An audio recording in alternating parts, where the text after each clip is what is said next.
ಇನ್ನು speaker ಆಗಿದ್ದಂತ UT Khader ಈಗ DCM ಆಗುವಂತ ನಿಟ್ಟಿನಲ್ಲಿ ಆ ರೇಸ್ನಲ್ಲಿದ್ದಾರೆ. ಅಲ್ಪಸಂಖ್ಯಾತರ ಕೋಟಾದಲ್ಲಿ ಡಿಸಿಎಂ ಹುದ್ದೆಗೆ ಪೈಪೋಟಿಯನ್ನ ಮಾಡಲಾಗ್ತಾ ಇದೆ. ಡಿಕೆಶಿ ಸಂಪುಟದಲ್ಲಿ ಮಂತ್ರಿ ಮಾಡಲಿಕ್ಕೆ ಹೈಕಮಾಂಡ್ ಮನಸ್ಸು ಮಾಡಿದ್ರೆ ಮಂತ್ರಿ ಜೊತೆಗೆ ಡಿಸಿಎಂ ಆಗಲಿಕ್ಕೆ ಖಾದರ್ ಪ್ರಯತ್ನವನ್ನ ಪಡ್ತಾ ಇದ್ದಾರೆ ಅಂತ ಕಾಂಗ್ರೆಸ್ನ ಶಿಸ್ತಿನ ಸಿಪಾಯಿ, ದಕ್ಷಿಣ ಕನ್ನಡ ಭಾಗದಲ್ಲಿ ಗೆದ್ದಿರುವಂತ, ದಕ್ಷಿಣ ಕನ್ನಡ ಜಿಲ್ಲೆಯಲ್ಲಿ ಗೆದ್ದಿರುವಂತ ಏಕೈಕ ಕಾಂಗ್ರೆಸ್ನ ಶಾಸಕರು ಕೂಡ ಹೌದು. ಸೊ ಹೀಗಾಗಿ ಯುಟಿ ಖಾದರ್ ಅವರಿಗೆ ಆ ಚಾನ್ಸ್ ಸಿಗುತ್ತಾ? ಸ್ಪೀಕರ್ ಆಗಿರುವಂತವರು, ಅಲ್ಪಸಂಖ್ಯಾತ ಶಾಸಕರ ಬೆಂಬಲ ಕೋರಿರುವಂಥದ್ದು, ಖಾದರ್ ಸಪೋರ್ಟ್ ಮಾಡಿ ಉಪಮುಖ್ಯಮಂತ್ರಿ ಆಗುವಂತ ನಿಟ್ಟಿನಲ್ಲಿ ಅಂತ ಸಾಕಷ್ಟು ಬಾರಿ ಗೆದ್ದಿದ್ದಾರೆ. ಒಳ್ಳೆ ಹೆಸರು ಕೂಡ ಇದೆ. ಸಜ್ಜನ ರಾಜಕಾರಣಿ ಯುಟಿ ಖಾದರ್ ಅವರು ಉಪಮುಖ್ಯಮಂತ್ರಿ ಆಗುವಂತ ನಿಟ್ಟಿನಲ್ಲಿ ಎಲ್ಲ ಅರ್ಹತೆ ಇದೆ. ಮುಸ್ಲಿಂ ಸಮುದಾಯಕ್ಕೆ ಕೊಡಬೇಕು ಅನ್ನುವಂಥ ನಿಟ್ಟಿನಲ್ಲಿ ಏನಾದರೂ ಯೋಚನೆ ಮಾಡಿದ್ರೆ ಜಮೀರ್ ಮತ್ತು ಯುಟಿ ಖಾದರ್ ಅವರ ಹೆಸರು ರೇಸ್ನಲ್ಲಿದೆ. ಇದೆಲ್ಲದ್ರ ಬಗ್ಗೆ ಇನ್ನಷ್ಟು ಮಾಹಿತಿಯನ್ನ ಕೊಡ್ತಾ ಹೋಗ್ತಾರೆ ನಮ್ಮ ಪ್ರತಿನಿಧಿ ಕಾರ್ತಿಕ್. ನಮ್ಮ ಜೊತೆ ನೇರ ಸಂಪರ್ಕದಲ್ಲಿ ಜಾಯ್ನ್ ಆಗಿದ್ದಾರೆ. ಕಾರ್ತಿಕ್, ಡಿಕೆ ಶಿವಕುಮಾರ್ ಫಿಕ್ಸ್ ಆದ್ರೂ ಅವರ ಸಂಪುಟಕ್ಕೆ ಯಾರೆಲ್ಲ ಸೇರ್ಪಡೆಗೊಳ್ಳಲಿದ್ದಾರೆ ಅನ್ನುವಂಥದ್ದು ಅಷ್ಟೇ ಕುತೂಹಲ ಕೆಡೆ ಮಾಡಿಕೊಟ್ಲಿರುವಂಥದ್ದು. ಇಲ್ಲಿ ಪ್ರಮುಖವಾಗಿ ಯಾರ್ದು ಕನ್ಫರ್ಮ್ ಆಗಿದೆ ಮತ್ತೆ ಯಾರೆಲ್ಲ ರೇಸ್ನಲ್ಲಿದ್ದಾರೆ. ಡಿಕೆ ಶಿವಕುಮಾರ್ ಅವರ ಲಿಸ್ಟ್ ಅಂದ್ರೆ ನನ್ನ ಟೀಮನ್ನ ನಾನು ರಚನೆ ಮಾಡ್ಕೊಳ್ಳಿಕ್ಕೂ ಕೂಡ ಒಂದು ಸ್ವಲ್ಪ ಫ್ರೀಡಮ್ ಕೊಟ್ರೆ ಯಾರೆಲ್ಲ ಹೆಸರನ್ನ ಈಗ ಆಲ್ರೆಡಿ ಕೊಟ್ಟು ಬಂದಿದ್ದಾರೆ ಡಿಕೆ ಶಿವಕುಮಾರ್ ಅಂತ? ಪೃಥ್ವಿ, ಪ್ರಮುಖವಾಗಿ ಡಿಕೆ ಶಿವಕುಮಾರ್ ಅವರು ಈಗ CM ಆಗುವಂಥ ಒಂದು ಸಂದರ್ಭ ಬಂದಿದೆ. ಈಗಾಗಲೇ ಅವರು ಭಾವಿ CM ಅಂತ ಬಿಂಬಿತರಾಗ್ತಾ ಇದ್ದಾರೆ. ಜೊತೆಗೆ ಬಹುತೇಕವಾಗಿ ಡಿಕೆ ಶಿವಕುಮಾರ್ ಅವರನ್ನೇ CM ಆಗಿ ಘೋಷಣೆ ಮಾಡಲಾಗುತ್ತೆ. ಇವತ್ತು ನಡೆಯುವಂಥ CLP ಸಭೆಯಲ್ಲಿ ಈ ಒಂದು ಡಿಕೆ ಶಿವಕುಮಾರ್ ಅವರು CM ಅನ್ನುವಂಥ ಘೋಷಣೆಯನ್ನು ಕಾಂಗ್ರೆಸ್ ಮಾಡುತ್ತೆ. ಅದಾದ ನಂತರದಲ್ಲಿ ಸಚಿವರು ಯಾರಾಗ್ತಾರೆ ಅನ್ನುವಂಥ ಪ್ರಶ್ನೆಗಳು ಸಹಜವಾಗಿ ಉದ್ಭವ ಆಗ್ತಾ ಇದೆ. ಇಲ್ಲಿ ಪ್ರಮುಖವಾಗಿ ಗಮನಿಸಬೇಕು, CM ಸಿದ್ದರಾಮಯ್ಯನವರ ಸಚಿವ ಸಂಪುಟದಲ್ಲಿ ಇದ್ದಂಥ ಕೇವಲ 13 ಜನರಿಗೆ ಮಾತ್ರ ಡಿಕೆ ಶಿವಕುಮಾರ್ ಅವರ ಸಂಪುಟದಲ್ಲಿ ಅವಕಾಶ ಸಿಗುವಂಥ ಸಾಧ್ಯತೆ ಇರತಕ್ಕಂಥದ್ದು. ಅಂದರೆ CM ಸಿದ್ದರಾಮಯ್ಯನವರ ಅವಧಿಯಲ್ಲಿಯೇ ಕ್ಯಾಬಿನೆಟ್ ರಿಷಫಲ್ ಆಗಬೇಕು ಅನ್ನುವಂಥ ನಿಟ್ಟಿನಲ್ಲಿ ಸಾಕಷ್ಟು ಬೇಡಿಕೆಗಳು ಬರ್ತಾ ಇತ್ತು. ಹೊಸಬರಿಗೆ ಆದ್ಯತೆಯನ್ನು ಕೊಡಬೇಕು, ಜೊತೆಗೆ ಮೂರ್ನಾಲ್ಕು ಬಾರಿ ಗೆದ್ದಂಥ ಕಾಂಗ್ರೆಸ್ನ ಹಿರಿಯ ಶಾಸಕರಿಗೆ ಅವಕಾಶವನ್ನು ಕೊಡಬೇಕು ಅನ್ನೋ ನಿಟ್ಟಿನಲ್ಲಿಯೂ ಕೂಡ ಸಾಕಷ್ಟು ಚರ್ಚೆ ಆಗ್ತಾ ಇತ್ತು. ಜೊತೆಗೆ ಅಷ್ಟೇ ರೀತಿಯಲ್ಲಿ ಅದು ಒತ್ತಡವೂ ಕೂಡ ಇತ್ತು. ಹೈಕಮಾಂಡ್ಗೆ ಅವರು 3-4 ಬಾರಿ ಹೋಗಿ ಬೇಡಿಕೆಯನ್ನು ಕೂಡ ಇಟ್ಟಿದ್ರು. ಅಂತ ಒಂದು ಸಂದರ್ಭದಲ್ಲಿ ಈಗ ನಾಯಕತ್ವವೇ ಬದಲಾವಣೆ ಆಗಿದೆ.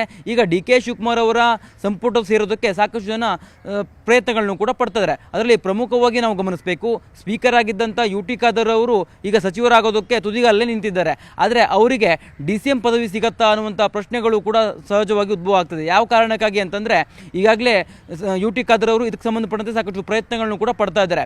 ಜಮೀರ್ ಅಹಮದ್ ಅವರು ಮುಸ್ಲಿಂನ ನಾಯಕರಲ್ಲಿ ಬಹಳ ಪ್ರಮುಖ ಮುಂಚೂಣಿಯ ನಾಯಕ. ಆದರೆ ಅವರಿಗೆ ಈ ಬಾರಿ DCM ಸ್ಥಾನ ಕೈ ತಪ್ಪುವ ಸಾಧ್ಯತೆಗಳು ಕೂಡ ಇರ್ತಕ್ಕಂಥದ್ದು. ಯಾವ ಕಾರಣಕ್ಕಾಗಿ ಅಂದರೆ CM ಸಿದ್ದರಾಮಯ್ಯನವರ ಆಪ್ತರಾಗಿರುವ ಕಾರಣಕ್ಕಾಗಿ ಅವರನ್ನು ಕೈಬಿಟ್ಟು ಅವರ ಬದಲಿಗೆ ಯುಟಿ ಖಾದರ್ ಅವರಿಗೆ ಅವಕಾಶ ಮಾಡಿಕೊಡುವಂಥ ಸಾಧ್ಯತೆ ದಟ್ಟವಾಗಿರುವಂಥದ್ದು. ಜೊತೆಗೆ ತನ್ವೀರ್ ಶೇಟ್ ಅವರನ್ನು ಸಂಪುಟಕ್ಕೆ ಸೇರಿಸಿಕೊಳ್ಳೋದಕ್ಕೆ ಡಿಕೆ ಶಿವಕುಮಾರ್ ಅವರು ಉತ್ಸುಕರಾಗಿದ್ದಾರೆ ಅಂತ ಹೇಳಲಾಗ್ತದೆ. ಅದರ ಜೊತೆಗೆ ಹ್ಯಾರಿಸ್ ಸೇರಿದಂತೆ ರಿಜ್ವಾನ್ ಅರ್ಷದ್ ಅವ್ರಿಗೂ ಕೂಡ ಅದೃಷ್ಟ ಬಂದರೆ ಅದೃಷ್ಟ ಬರ್ಬೋದು. ಅಂದರೆ ಅವರು ಡಿಕೆ ಶಿವಕುಮಾರ್ ಅವರ ಬಣದಲ್ಲಿ ಗುರುತಿಸಿಕೊಂಡಿರ್ತಕ್ಕಂಥ ಕಾರಣಕ್ಕಾಗಿ ಡಿಕೆ ಶಿವಕುಮಾರ್ ಅವರು ತನ್ನ ಆಪ್ತರನ್ನೇ ಸೇರಿಸಿಕೊಳ್ಳೋದಕ್ಕೆ ಸಾಕಷ್ಟು ಪ್ರಯತ್ನಗಳನ್ನ ಪಡ್ತಾರೆ. ಅದು ಸಹಜವಾದಂಥ ಪ್ರಕ್ರಿಯೆಯೂ ಕೂಡ ಹೌದು. ಜೊತೆಗೆ ಇಲ್ಲಿ ಪ್ರಮುಖವಾಗಿ ಗಮನಿಸಬೇಕು, ಜಾತಿವಾರು DCM ಮಾಡೋದಕ್ಕೆ ಡಿಕೆ ಶಿವಕುಮಾರ್ ಅವರು ಎಲ್ಲೋ ಒಂದು ಕಡೆ ಹಿಂದೇಟನ್ನು ಹಾಕ್ತಿದ್ದಾರೆ. ಅದನ್ನು ಹೈಕಮಾಂಡ್ ನಾಯಕರಿಗೆ ಈಗಾಗಲೇ ಅವರು ತಿಳಿಸಿದ್ದಾರೆ ಅಂತ ಹೇಳಲಾಗ್ತದೆ.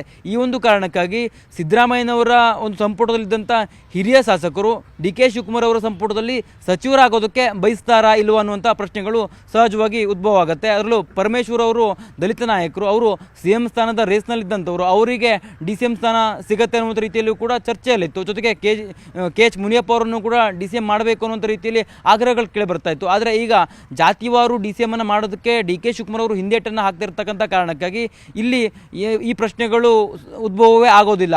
ಮುನಿಯಪ್ಪನವರನ್ನು ಕೈಬಿಟ್ಟು ಅವರ ಬದಲಿಗೆ ಅವರ ಮಗಳಾಗಿರ್ತಕ್ಕಂಥ ರೂಪಕಲಾ ಶಶಿಧರ್ ಅವರನ್ನು ಸಚಿವರನ್ನಾಗಿ ಮಾಡುವಂಥ ಸಾಧ್ಯತೆ ದಟ್ಟವಾಗಿದೆ. ಜೊತೆಗೆ ನಾರಾಯಣ ಸ್ವಾಮಿ ಇರ್ಬೋದು, ಹಾಗೆ ಬೇರೆ ಬೇರೆ ರೀತಿಯ ಆಕಾಂಕ್ಷಿಗಳ ದೊಡ್ಡ ಪಟ್ಟಿಯೇ ಇರ್ತಕ್ಕಂಥದ್ದು. ಶಿವಲಿಂಗೇಗೌಡರು ಈಗಾಗಲೇ ಸಿದ್ದರಾಮಯ್ಯನವರ ಹಿಂದೆ ಅವರು ಸಾಕಷ್ಟು ಬಾರಿ ಮನವಿಯನ್ನು ಮಾಡ್ಕೊಂಡಿದ್ರು, ನಮಗೆ ಸಚಿವ ಸ್ಥಾನವನ್ನು ಮಾಡಬೇಕು ಅನ್ನುವಂಥದ್ದನ್ನು. ಅಂದರೆ ನನ್ನ ಪಕ್ಷ ಬಿಟ್ಟು ಕಾಂಗ್ರೆಸ್ ಸೇರ್ಪಡೆ ಆದಂಥ ಸಂದರ್ಭದಲ್ಲಿ ನನಗೆ ಭರವಸೆನೇ ಕೊಡಲಾಗಿತ್ತು, ತುರ್ಜೇವಾಲಾ ಅವರೇ ಭರವಸೆಯನ್ನು ಕೊಟ್ಟಿದ್ರು ಅನ್ನುವಂಥ ಮಾತನ್ನು ಅವರು ಬಹಿರಂಗವಾಗಿ ಹೇಳ್ತಾ ಇದ್ರು. ಈಗ ನಾಯಕತ್ವ ಬದಲಾವಣೆ ಆಗಿದೆ. ಆ ಒಂದು ಕಾರಣಕ್ಕಾಗಿ ಡಿಕೆ ಶಿವಕುಮಾರ್ ಅವರ ಹಿಂದೆಯೂ ಕೂಡ ಅವರು ಅಲ್ದಾಡ್ತಾ ಇದ್ದಾರೆ. ದೆಹಲಿಗೂ ಕೂಡ ತೆರಳಿದ್ರು. ದೆಹಲಿಯಲ್ಲಿ ಡಿಕೆ ಶಿವಕುಮಾರ್ ಅವರೊಂದಿಗೆ ಸಾಕಷ್ಟು ಮಾತುಕತೆಯನ್ನು ಕೂಡ ಮಾಡಿದ್ದಾರೆ. ನನಗೆ ಅವಕಾಶ ಕೊಡಿ ಅನ್ನುವಂಥ ರೀತಿಯಲ್ಲಿ ವಿನಂತಿಯನ್ನು ಕೂಡ ಮಾಡ್ಕೊಂಡಿದ್ದಾರೆ. ಅಚ್ಚರಿಯ ಬೆಳವಣಿಗೆ ಅಂತಂದರೆ ಬೈರತಿ ಸುರೇಶ್ ಅವರು ನಿನ್ನೆ ದೆಹಲಿಯಲ್ಲಿ ಡಿ ಕೆ ಶಿವಕುಮಾರ್ ಮತ್ತು ಡಿ ಕೆ ಸುರೇಶ್ ಅವರನ್ನ ಭೇಟಿಯಾಗಿರುವಂಥದ್ದು. ಅಂದರೆ ಈ ಒಂದು ನಾಯಕತ್ವ ಬದಲಾವಣೆ ವಿಚಾರ ಯಾವಾಗೆಲ್ಲ ಚರ್ಚೆ ಆಗ್ತಾ ಇತ್ತು ಆ ಸಂದರ್ಭದಲ್ಲಿ ಪ್ರಬಲವಾಗಿ ಸಿ ಎಂ ಸಿದ್ದರಾಮಯ್ಯನವರ ಪರವಾಗಿ ನಿಂತಂಥವರ ಪಟ್ಟಿಯಲ್ಲಿ ಬೈರತಿ ಸುರೇಶ್ ಅವರು ಕೂಡ ಪ್ರಮುಖರು.